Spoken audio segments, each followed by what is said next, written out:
এমন ব্যক্তির কাছ থেকে পরামর্শ নেবেন না যে নিজেই কিছু পারে না। ধরেন আপনি জিমে যান, এখন জিমে একজন লোক আপনাকে জিম করাতে আসছে, যে কিনা নিজেরই কোনো ফিটনেস ঠিক নেই।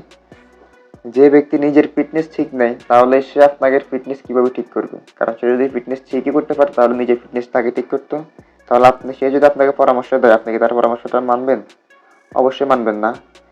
কারণ ওই ব্যক্তি আপনাকে সেই পরামর্শই দিবে যেটা সে করেছে, তার অভিজ্ঞতা আছে। এটার রেজাল্ট কি আসবে? তার মতো আপনিও আনসাকসেসফুল থেকে যাবেন। ধরেন আপনি একটা বিজনেস করতে চান, এখন আপনাকে পরামর্শ দেওয়ার জন্য দুজন ব্যক্তি আছে। একজন হচ্ছে অনেক জ্ঞানী ব্যক্তি, বিজনেস সম্পর্কে প্রচুর ধারণা আছে তার, ঠিক আছে। আরেকজন ব্যক্তি আছে যে বিজনেস অলরেডি করতেছে। এখন আপনি কার থেকে পরামর্শ নেবেন? অবশ্যই দ্বিতীয় জনের পরামর্শ নেবেন।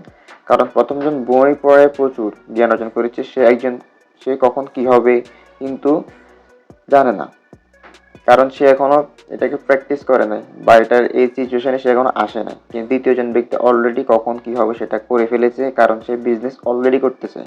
তাই আপনি যার কাছ থেকে পরামর্শ নেবেন, ফার্স্টে খোঁজ নিয়ে দেখবেন যে আপনি যে লক্ষ্যে পৌঁছাতে চান ওই ব্যক্তি সেখানে পৌঁছেছে কিনা।